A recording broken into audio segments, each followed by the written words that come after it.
C'est l'époque des hypervitesses, de plein de choses à faire et des retards partout. Avancer. Tu dois travailler, travailler et travailler. Ordre et désordre. Je dirais Sous tension. connecté. Paradoxal. Moi, je la trouve chamboulée. Prometteuse. Angoissante. Anxiogène. Superficielle. Singulière. Je dirais qu'elle est éreintante. Positif. Complexe. Vous écoutez Craquer l'époque, le podcast des imaginaires politiques. Bonjour et bienvenue dans ce nouvel épisode de Craquer l'époque. La semaine dernière, avec mon invité Guillaume Fabius, nous avons parlé de son cheminement post-bac pour devenir ce qu'il est aujourd'hui, à savoir commissaire d'exposition. Nous avons évoqué son travail lors de l'exposition Reimann, Le regard en acte, qui est visible actuellement et ce jusqu'au 1er juillet au musée de l'Orangerie. Et j'aimerais aujourd'hui, Guillaume, qu'on parle un peu plus de ce que représente pour toi l'institution muséale et ce vers quoi elle tend à l'époque actuelle. Vaste question. Oui. Merci Aline de poser ces questions très justes, très vastes et qui n'ont pas forcément de réponse actuellement. Surtout que je suis encore assez jeune dans le milieu et c'est d'ailleurs un truc dont on peut parler déjà, que l'institution patrimoniale de manière générale en France est un peu poussiéreuse encore, et encore vue comme très académique, très élitiste. Elle est perçue comme telle et ce pour plusieurs raisons, de nos rôles de chercheurs en tant que conservateurs, parfois on l'est trop, de la formation assez élitiste requise derrière, qui fait qu'en effet ça va être surtout une population parisienne de classe plutôt aisée, qui aura déjà une prédisposition à la culture, qui va pouvoir s'y jeter. Moi je sais qu'en arrivant à l'école du Louvre, je l'ai dit dans l'épisode précédent, mais je n'y connaissais rien du tout et c'était vraiment assez brutal de me mettre à quelque chose que je découvrais totalement, autre que visuellement, et rentrer vraiment dans vraiment derrière le cadre, derrière l'œuvre, et expliquer pourquoi en fait, comment, pourquoi, à quel moment, où aussi. Donc c'était plein de choses très intéressantes et je suis assez content d'avoir ce bagage derrière. Mais c'est aussi, je trouve, qu'aujourd'hui en France, c'est aussi un boulet qui va retenir les institutions dans le sens où les institutions sont perçues un peu comme des temples de savoir, de connaissances, qui font un peu peur en fait, qui sont déjà pas forcément accessibles à toute la France, parce que c'est quand même très centralisé, quasiment tous les musées nationaux sont à Paris, il y en a quelques-uns en région, mais ils sont peu nombreux, et les musées territoriaux sont pas forcément déjà les plus aidés financièrement, et donc réaliser des projets importants au niveau local sont pas forcément réalisables. Donc il y a vraiment cette dichotomie entre Paris et la région déjà. Et donc moi j'ai vécu d'avoir ce manque d'accès à la culture pendant toute ma jeunesse. Et c'est pour ça aussi qu'aujourd'hui, et je suis pas le seul, mais on est beaucoup à partager ça, que ce soit de ma génération ou après ou avant d'ailleurs, qu'il y a ce besoin, je trouve, de d'étendre à déjà différents publics, différents types de publics d'âge, en tout cas, donc au jeune public, dans une question d'éducation culturelle. C'est quelque chose qui est important pour beaucoup de musées, qui se fait de plus en plus, autant à l'étranger qu'en France. On a beaucoup d'exemples avec des ouvertures de musées pour enfants. Ça, il y a le musée en herbe à Paris, il y a le V&A qui a ouvert un musée juste pour les enfants à Londres. On a quelques espaces à l'Orangerie, on a ouvert un espace famille, voilà. Donc il y a plein de différentes solutions. Et on a aussi cette question qui un fil rouge de beaucoup de musées nationaux, de musées territoriaux et des ministères différents, d'étendre à la région. Mais c'est pas forcément le plus simple à mettre en place parce que c'est tout simplement le fonctionnement régional qui les différentes hiérarchies des structures locales, territoriales, qui doivent toutes s'imbriquer bien pour que ça marche. C'est une réalité, c'est institutionnel, pas politique forcément, mais vraiment institutionnel, qui fait que dans certains endroits, on a des musées ou des lieux de culture qui vont vraiment mettre du temps, vont avoir besoin d'argent qu'ils n'ont pas pour mettre en place des choses pour leur public local, qui est toujours le public visé quand on est en territoire. Si on fait un parallèle un peu avec le propos que tenait Reimann, à savoir ce n'est pas tant le médium qui est intéressant, mais plutôt ce qui fait la peinture, du système d'accroche jusqu'à l'éclairage en fait dans une salle de musée. Et si on essaye de rapporter ça au musée, est-ce que c'est forcément 4 murs, un plafond et des projecteurs sur des tableaux, ou est-ce que on peut penser une définition plus large aujourd'hui? Ah oui, tout à fait. Il y a une organisation internationale qui s'appelle l'ICOM, voilà, le comité d'organisation des musées internationaux, qui a donné une nouvelle définition du musée récemment, l'année dernière ou il y a 2 ans. Je l'ai pas en tête par cœur, je devrais, mais voilà, qui donne un peu l'essence même du musée, la nature, tout en élargissant ses horizons. Et c'est quelque chose qui est, je sais pas si on a un tournant actuellement dans les musées, mais c'est quelque chose qui est bien plus en tendance, disons, d'élargir l'essence même du musée. Qu'est-ce qui fait un musée? Un musée, c'est pas quelque chose de physique, c'est des missions qui sont à remplir. D'abord une mission en effet de conservation de patrimoine, mais maintenant on n'a plus uniquement le patrimoine culturel, on a aussi le patrimoine culturel physique, j'entends, des œuvres d'art. On a le patrimoine immatériel qui est beaucoup mis de plus en plus en valeur, donc ça passe par des traditions locales, le langage, la musique, etc. Des choses très importantes aussi pour la culture. Patrimoine scientifique, patrimoine naturel, des choses qui vont toucher beaucoup plus de personnes en fait. Et c'est pas non plus un lieu physique parce que l'important c'est l'éducation. L'éducation, ça passe pas par un endroit, ça passe par des personnes, ça passe par une transmission qui est faite à un moment donné, à un public donné, qui est important. Et pour moi, un musée n'a pas de sens si on ne transmet pas. Il faut aussi savoir bien transmettre, parce que si on reste dans un entre-soi de dialogue hermétique sur la théorie, voilà, un peu alambiquée, sur des notions dont le grand public n'a pas les clés, ça n'a pas de finalité. Ça reste circonscrit à l'enceinte même, en effet, du musée. Alors que tout support est bon aujourd'hui pour transmettre du savoir. Et on le voit aujourd'hui, on multiplie tous les supports pour l'accessibilité au handicap, l'accessibilité aux zones prioritaires, aux territoriales, aux populations territoriales, à l'international aussi, on essaie de démultiplier les langues. Donc voilà, il y a toutes ces mesures qui sont mises en place, mais ça prend beaucoup de temps, ça prend de la profession, ça prend de la formation, ça prend de l'argent aussi, évidemment, qui, on le sait, la culture n'en bénéficie pas énormément, mais voilà, ça prend du temps, mais je trouve qu'on est sur une bonne voie, en tout cas. Tu as évoqué plein d'outils pour justement rendre l'art plus accessible. Toi d'ailleurs, on en parlait dans l'épisode précédent, c'est lors d'un voyage scolaire que tu as pu mettre un premier pas dans un musée et avoir un accès comme ça à l'art. J'aimerais revenir en fait sur un point de ta bio, qui est la création d'une chaîne YouTube intitulée Muséonautes que tu as cofondée avec Chloé Bruno. Est-ce que tu peux raconter brièvement quelle était la genèse de ce projet et quelle était sa vocation? Alors ce projet, donc, qui était des vidéos de vulgarisation d'histoire de l'art sur YouTube, et ils y sont encore je crois, que j'ai lancé en effet avec Chloé pendant qu'on était à l'école du Louvre en licence. En fait on s'est rencontrés à un moment aussi où sur YouTube il y avait vraiment un pic, je trouve, de créateurs de contenu de vulgarisation. À l'époque c'était pas les influenceurs, c'était les vulgarisateurs, qui tenaient à transmettre leur savoir particulier dans des formats accessibles, interactifs, drôles, visuels aussi, des mini-documentaires, qu'on consommait beaucoup, Chloé et moi à l'époque, et qu'on avait envie de faire en fait. On s'est dit, bien, on essaie.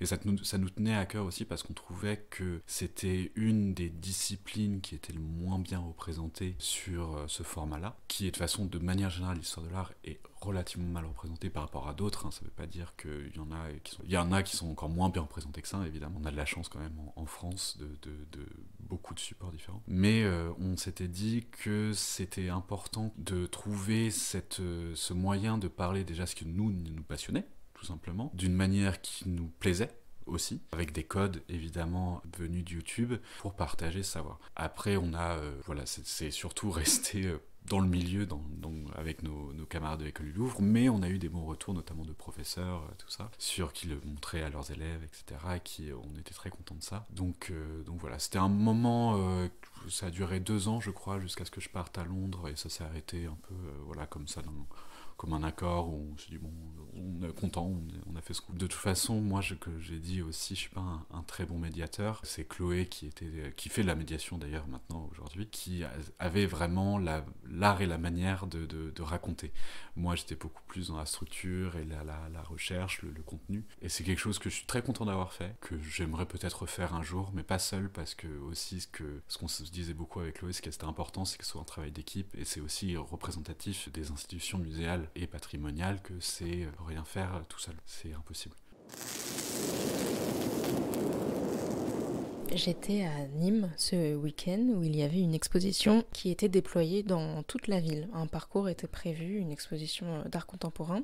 Ça se fait de plus en plus, ce procédé-là, d'inviter le spectateur à faire son propre chemin en fait vers les œuvres. Donc on sort du cadre physique d'un musée. Est-ce qu'il y a d'autres pratiques comme celle-ci ou outils pour apporter peut-être l'art vers les gens, que ce soit concrètement, physiquement, avec des chemins comme ça dans la ville, ou peut-être des outils immersifs, des casques de réalité virtuelle, avec des IA. Est-ce que tu connais des outils comme ça? Aujourd'hui, on a encore une fois c'est à la fois la chance et le malheur d'avoir énormément de possibilités de diffusion. Le numérique, qui prend de plus en plus de place, donc site internet tout simplement, comme des réseaux sociaux, avec soit les productions numériques des institutions ou des collaborations avec les influenceurs, qui sont quelque chose qui se fait de plus en plus. On a maintenant aussi les progrès technologiques d'un côté la réalité virtuelle, la réalité augmentée, qui fait des choses formidables maintenant. En ce moment, il y a l'expérience en réalité virtuelle de 1874 à Orsay qui est vraiment à couper le souffle. On a vraiment bien avancé. Et en effet, l'intelligence artificielle, qui est encore un sujet un peu touchy, parce qu'on ne sait pas trop encore où ça va, comment le manipuler, mais c'est un outil en tout cas que je pense à un moment les institutions vont vraiment prendre en main d'une certaine manière. Il faudra juste trouver comment pas se laisser déborder aussi, parce que l'IA est à double tranchant. Et après, on a aussi évidemment les questions physiques qui sont nécessaires aux arts visuels en tout cas, parce que, et ça c'est quelque chose que j'ai beaucoup appris, autant de ne pas l'avoir vécu et de l'avoir vécu en formation à l'école du Louvre, on ne peut pas vraiment assimiler une œuvre d'art sans la voir en vrai. Les reproductions ne vont jamais être assez fidèles de l'expérience qu'on peut se faire devant une œuvre. Et c'est pour ça qu'il est encore nécessaire et important, et les musées ne le lâcheront jamais, d'avoir ce rapprochement physique avec le public. Donc ça passe autant par le décloisonnement, donc comme tu l'as mentionné, de sortir du musée, donc avec exposition hors les murs, dans les villes, à Nantes, ça se fait beaucoup, le voyage à Nantes, c'est quelque chose qui se fait très bien. On a la caravane MUMO du Centre Pompidou qui traverse un peu la France et qui apporte tout ça. Mais à l'inverse, on essaie aussi d'encourager, d'être plus attractif et accessible pour encourager les gens à venir au musée. Donc ça passe par l'organisation d'événements moins académiques, par des spectacles, des invitations, des organisations scolaires qui sont primordiales, je trouve, de faire venir les scolaires quand on peut, parce que quand on est jeune, c'est aussi là qu'il est important de découvrir l'art sans avoir besoin d'une pratique théorique, mais de confronter l'art juste visuellement. J'ai déjà fait des visites avec des scolaires et je sais que la première que j'ai faite, j'ai commencé par une visite somme toute très classique sur c'est quoi la collection, quels artistes, tout ça. Au bout de 5 minutes, j'ai vu que personne m'écoutait, j'ai changé complètement de disque et je leur ai dit ok, vous voyez quoi, qu'est-ce que vous aimez, qu'est-ce que vous aimez pas, pourquoi vous l'aimez pas, et c'est pas grave de pas aimer, faut comprendre pourquoi aussi on n'aime pas, et c'est pas grave aussi de pas comprendre non plus, parce que c'est instinctif, c'est émotionnel, c'est sensible, l'art en première mesure. L'histoire de l'art, c'est un bonus. En gros, c'est quelque chose qui va servir à comprendre notre histoire, notre production, notre culture en tant que population, en tant que culture, qu'État, etc. Mais l'art visuel et autres, littéraire aussi, le théâtre, c'est des choses éminemment sensibles en premier lieu, et c'est ça aussi qu'on devrait remettre au premier plan. Et tu m'offres une transition toute trouvée avec un tableau, celui dont tu parlais dans l'épisode précédent, de Turner. Est-ce que tu peux me rappeler le titre, me le décrire et peut-être raconter un peu le contexte dans lequel il a été peint, ou en tout cas le discours qu'on appose aujourd'hui sur cette œuvre? Oui, donc ce tableau que j'ai découvert à la National Gallery à Londres quand j'avais 14 ou 15 ans m'a beaucoup marqué en effet, et ça m'avait marqué, comme je l'ai dit, très visuellement, très émotionnellement. Après évidemment du coup j'ai toujours un attachement très particulier à Turner et à ce type d'art que j'apprécie de manière générale, même en étant maintenant plus connaisseur théoriquement. Ce tableau donc qui est de petite taille moyenne, ça représente en fait un espèce de paysage couché de soleil sur la mer, où on a un vieux bateau à voile, un très grand bateau de l'Empire britannique, qui est tiré à port par un petit bateau à vapeur. Turner, c'est un artiste très important du début du 19e siècle en Angleterre, et à la fin du 18e aussi, qui est pour moi déjà très en avance sur son temps et très en prise avec son temps, qui représente un peu sa société de manière générale avec en effet les nouvelles technologies, le bateau à vapeur qui paye pas de mine, voilà un petit bateau industriel vraiment, mais qui est une avancée technologique qui arrive à tirer le grand bateau institutionnel, justement le représentant de l'Empire britannique aussi, qui est, par métonymie en gros, qui fait que le temps passe, les choses évoluent et qu'il faut laisser faire et que ça progresse et que les choses qu'on trouvait belles avant le sont toujours, et que les choses qu'on ne trouve pas forcément belles aujourd'hui parce qu'elles sont neuves, ça nous fait un peu peur, sont belles quand même d'une certaine manière parce qu'elles ont un but, elles représentent notre humanité aussi, progrès sans cesse, et Turner le fait beaucoup dans ses œuvres de tradition et modernité. C'est une formule que je déteste mais qui est si vraie pour beaucoup de cas, et d'autant plus cette œuvre qui est peinte avec la maîtrise technique de Turner, où on frôle l'abstraction à 200 ans avant, quasiment, un demi-siècle avant. C'est un délice pour les yeux, je trouve, une maîtrise des couleurs, de la palette, du geste aussi, très doux, mais avec certains détails très particuliers, qui c'est qu'on sait ce qu'on regarde. Vraiment, ce tableau, même sans rien y connaître, est très parlant, je trouve. Si malheureusement vous ne pouvez pas vous rendre à Londres pour l'observer en vrai, vous y confronter en vrai, la toile est visible sur le site de la National Gallery et elle est accompagnée d'une vidéo d'un guide. J'ai visionné cette vidéo qui dure moins de 30 minutes et qui est très intéressante puisqu'elle propose différentes grilles de lecture. Le guide décrit cette œuvre, donc comme tu l'as fait, on voit un coucher de soleil, un énorme bateau qui, donc dans le contexte de l'époque, était en fait un bateau qui a servi à la bataille de Trafalgar, opposant les Français aux Anglais avec une victoire anglaise. Et ce bateau constitué de 25 chaînes, si je dis pas de bêtises, et donc comme tu l'as dit, remorqué. Il est en fin de vie, il va être démoli pour peut-être servir à autre chose. Et ce qui est intéressant dans ce que dit le guide, c'est que finalement à ce moment de l'histoire, on ne sait rien sur Turner, on ne sait pas est-ce qu'il était vraiment sur les lieux pour le représenter ou est-ce qu'il l'a fait de mémoire. Il y a plusieurs détails qui montrent qu'il aurait peut-être pu inventer certaines choses, en modifier d'autres. Et du coup, c'est une question que j'aimerais te poser, à savoir, est-ce que apposer un discours qui soit le plus fidèle possible, est-ce que c'est possible concrètement? Est-ce que c'est pas se refermer des portes, se priver peut-être d'une liberté personnelle et sensible pour découvrir l'œuvre et l'envelopper tout entière, ou pas, ou est-ce qu'au contraire il faut encourager en fait les critiques d'art, les influenceurs à parler le plus possible sur les œuvres? C'est une excellente question. Ça me rappelle mon sujet de dissertation pour l'examen probatoire de l'école du Louvre sur est-ce que l'art, l'appréciation de l'art n'est possible que grâce au savoir? Et j'ai répondu, en fait, le rôle des musées de l'histoire de l'art, c'est on a des faits qui sont avérés. C'est le fait, on est des chercheurs aussi là-dessus, on se base sur des sources qui sont, en tout cas, qui ont l'air véritables généralement, qui vont éclairer le contexte de création d'une œuvre, le pourquoi, du comment, où, etc. Toutes les questions qu'on se pose. Mais en effet, l'interprétation qu'on peut se faire, elle n'est pas universelle. Il y a l'interprétation d'un artiste, d'un créateur, dans sa propre création, qui va apposer sa propre interprétation visuelle. Sauf que, sans contexte, sans savoir que c'est Turner à telle époque, à tel moment, avec tel bateau, on n'a pas leur besoin d'avoir cette interprétation. Et c'est ça aussi que j'évoquais tout à l'heure, c'est instinctivement, l'art, ça parle ou pas.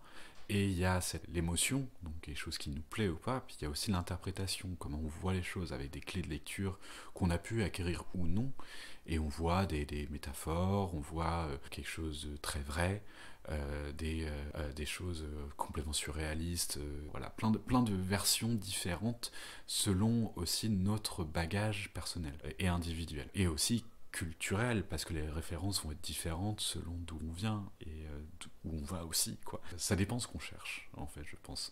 Mais ça me fait penser, justement, pour revenir à Rayman, lui, il disait que ses œuvres n'ont pas d'interprétation. Lui, il se considère comme un réaliste, parce que ce qu'il peint, c'est des carrés blancs, en effet, c'est la peinture. Il n'y a pas d'illusion, il n'y a pas de symbole, il n'y a pas de message idéologique, politique, il n'y a rien de tout ça. Mais il l'a dit, notamment en fin de carrière, qu'il ne pouvait pas empêcher les gens de voir des choses, d'interpréter comme il le voulait. Il a mentionné ça, il a comparé ça avec comme les gens qui regardent les nuages et voient des formes dans les nuages, ou la formation des constellations selon les cultures. C'est des choses qu'on fait un peu, parfois de manière automatique. On peut pas s'en empêcher. Donc c'est aussi quelque chose que les artistes, que les institutions, que le public doit accepter. On ne peut pas contrôler de base l'interprétation, la réaction instinctive aussi. Et nous, ce que le musée apporte, l'étude du patrimoine en tout cas, c'est des faits. Le but, c'est pas d'interpréter. Je vous propose un intermède musical avec un nouveau morceau choisi par tes bons soins, Guillaume. On va écouter Gauche de Jamie XX.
écouté Gauche de Jamie XX, un morceau que tu as choisi. Guillaume, est-ce que tu peux me dire pourquoi ? Alors, Jamie XX, c'est une personne que j'apprécie énormément, car c'est la tête pensante de mon groupe préféré, The XX, donc le trio anglais que j'ai découvert en 2009 avec leur premier album, qui est vraiment mon groupe de cœur que j'aime énormément. Et Jamie XX, c'est le beatmaker, en gros le DJ, le compositeur, qui a sorti des morceaux solo après les 2 premiers albums et que je trouve vraiment impériaux, disons, où il montre vraiment sa maîtrise des genres, des différents genres, du sample, de la technique et aussi de ce qu'on attend aujourd'hui comme musique, je trouve. Il continue de sortir des singles régulièrement, il en a sorti un il n'y a pas longtemps, je pense qu'il est sorti après que je t'ai proposé ce morceau-là, mais c'est à chaque fois des morceaux, j'ai jamais rien à redire. Il est très très bon et j'y suis aussi attaché tout particulièrement parce que c'est mon premier groupe où je suis un peu tombé amoureux, tout ça, et la qualité un peu intellectuelle, disons, de Jamie XX me plaît beaucoup dans ses productions. Et je vous encourage vivement à aller regarder le clip sur YouTube ou sur n'importe quelle autre plateforme, et également le making-of de ce clip. Le clip étant réalisé par Romain Gavras et le making-of par Kim Chapiron. Et j'ai 2 petites questions pour conclure. La première, pas facile, c'est comment tu qualifierais l'époque en un mot ? L'époque, je la qualifierais comme diffuse, pour plein de termes sémantiques différents, autant dans l'étendue de l'époque qu'on est aujourd'hui en tant que population, que culture, qu'humanité.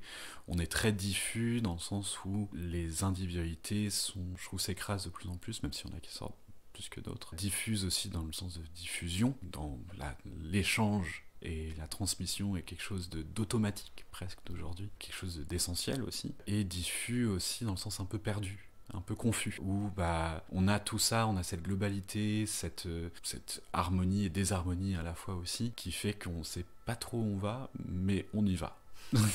Et ma toute dernière question, Guillaume, qu'as-tu prévu de faire demain ? Demain, alors, je suis en vacances, je pense que je vais faire la grasse matinée, déjà. Et je comptais justement faire cette semaine l'exposition du musée des Beaux-Arts de Tours où je vis actuellement, sur le sceptre et la quenouille et le rôle des femmes au Moyen-Âge. Voilà, ça fait longtemps que je suis pas allé à ce musée et je me suis dit que je voulais profiter de mes vacances pour y retourner. Voilà. Merci beaucoup, Guillaume.